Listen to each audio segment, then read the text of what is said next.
Vamos falar sobre o Dia Nacional de Imunização. O Dia Nacional de Imunização tem como objetivo chamar a atenção para a importância das vacinas, tanto para o indivíduo como para a saúde coletiva. Manter a vacinação em dia, mesmo na fase adulta, é um dos melhores métodos para evitar doenças e infecções. Sobre esse assunto, nós vamos conversar agora com o Dr. Renato Kifuri. Ele é diretor da Sociedade Brasileira de Imunizações. Doutor, seja muito bem-vindo ao Jornal da Rede Alesp. Muito obrigado aí por aceitar o nosso convite. É sempre um prazer, Guga. Boa tarde aí a você e todos que nos acompanham. Legal, doutor. É um tema bastante discutido hoje em dia, né?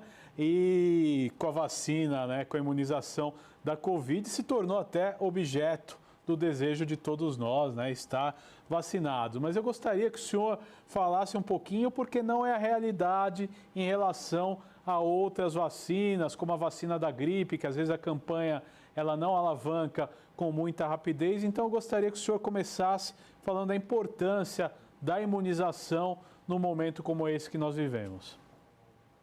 Olha, acho que a Covid tem trazido para todos nós, né, a valorização, o reconhecimento do que as vacinas são capazes. Nós estamos aí vivenciando a falta que faz uma vacina e às vezes nem nos damos conta que nós já estamos livres de sarampo, de tuberculose, de coqueluche, de paralisia infantil, graças exatamente a esses extensos programas de vacinação que foram promovidos aqui no país desde a década de 70, na criação do Programa Nacional de Imunizações. Então, a gente acaba relaxando nas medidas preventivas, inclusive, porque não nos sentimos mais ameaçados. As coberturas vacinais, não só aqui no Brasil, mas em diversas partes do mundo, uma vez que as doenças desaparecem, elas tendem a cair.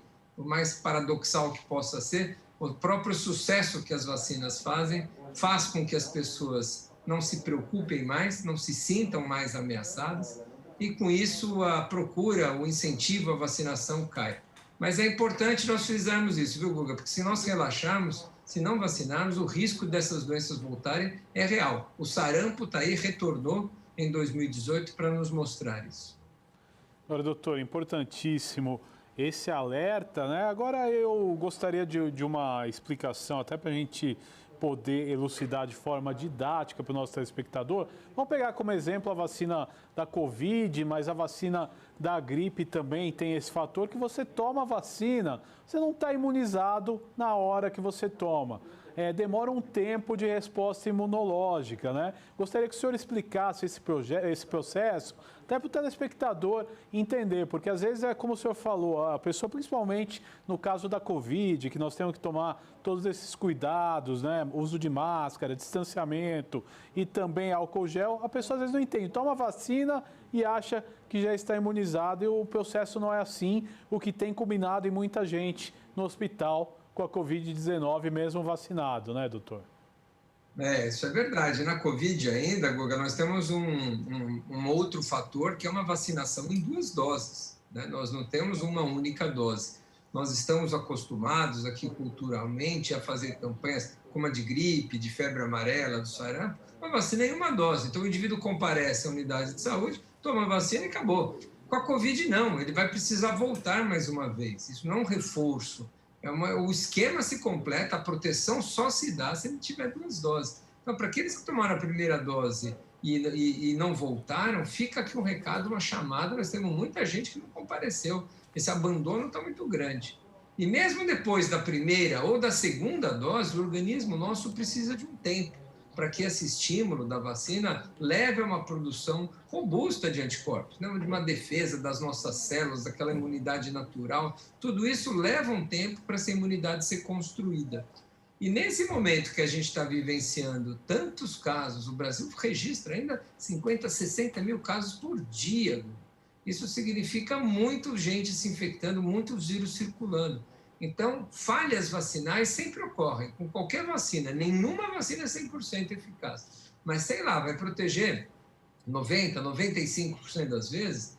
Esses 5% de 50 mil casos novos por dia, nós vamos ter um monte de casos vacinados.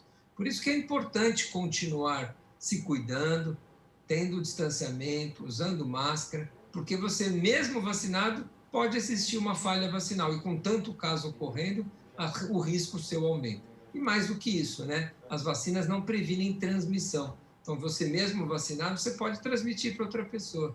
Então, é mais do que um ato de individual, é uma proteção, é um pacto coletivo que a gente tem que ter. Agora, doutor, ainda dentro disso, né, a pessoa, ela toma a vacina e, por exemplo, um tempo depois ela tem uma infecção, por exemplo, vamos usar de novo o exemplo do coronavírus.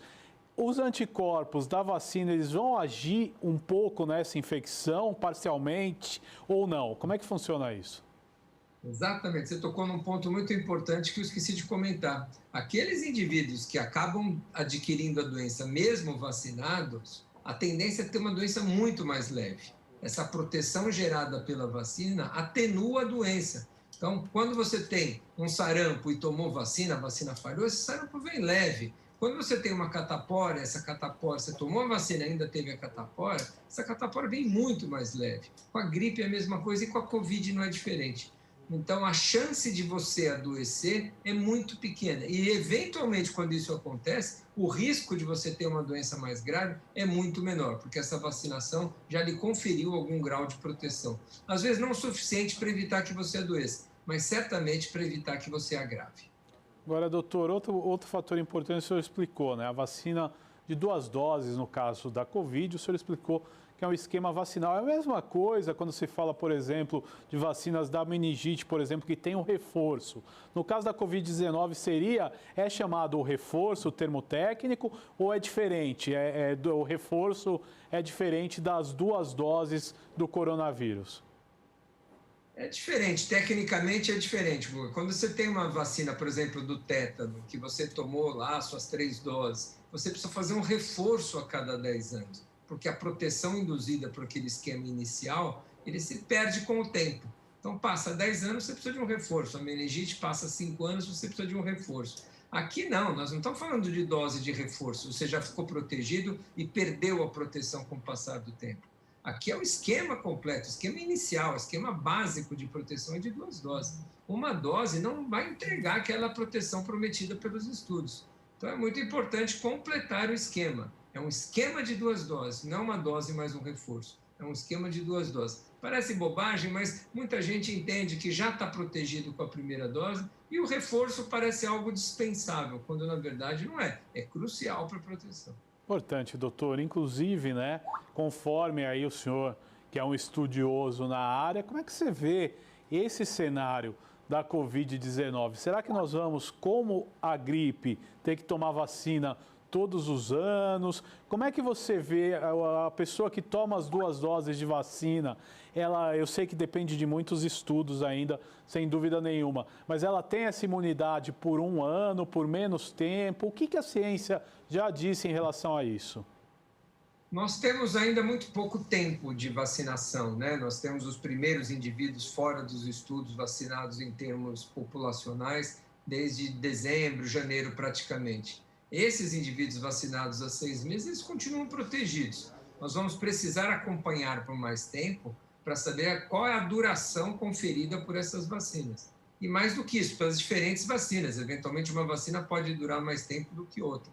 Então, esses estudos estão acontecendo, esses indivíduos vacinados estão sendo acompanhados para a gente ter certeza de qual é o tempo de duração da proteção. Agora, tem um outro fator que é muito importante e pode ser determinante na necessidade de revacinação, é a questão das variantes, né? Se nós tivermos o surgimento de uma variante do coronavírus, um coronavírus todo diferente, cujas vacinas ainda não serão mais capazes de proteger contra essa variante, nós vamos precisar revacinar todo mundo, mesmo que a proteção contra aquele antigo coronavírus se mantenha. Então, são esses 2 fatores que vão ser decisivos na indicação da revacinação: a duração da proteção conferida pelas vacinas e o surgimento de variantes que eventualmente escape dessas vacinas que a gente tem usado. A ciência está muito debruçada e muito interessada sobre esses 2 temas, que em breve a gente deve ter algumas notícias aí, vamos aguardar. Agora, doutor, principalmente no caso do coronavírus, eu acho que primeiro tem que ser combatido, né? E eu acho que a ciência caminha para isso, ao índice de mortalidade pela doença. O senhor vê, de repente, com quantos por cento da população vacinada diminua principalmente o número aí de casos que levem à morte, e não dependendo, às vezes, com casos leves, continuam tendo como em alguns outros países, né? Então depende da população, depende principalmente do nível de circulação e depende da vacina utilizada. As vacinas de RNA, que é a vacina da Pfizer e da Moderna, mostraram ali em Israel e no Reino Unido reduções de 94%, 95% da hospitalização. A vacina da AstraZeneca mostrou mesmos dados parecidos, 85% no Reino Unido. A vacina Coronavac no Chile reduziu em 80% hospitalizações e mortes entre os vacinados e no Uruguai também, acima de 80%. Então, as formas graves, o que essas 3 vacinas que nós temos em comum aqui no Brasil, a Coronavac, a Pfizer e a vacina de Oxford, essas 3 vacinas, se há uma coisa em comum entre as 3, é a sua segurança. Ambas, as 3 podem dar eventualmente dor, febre, mas são efeitos colaterais leves e transitórios, e as 3 são excelentes na prevenção de formas graves da doença. Dificilmente alguém com 2 doses, passado ali o período, 2 semanas após a segunda dose, vai ter forma grave da Covid-19.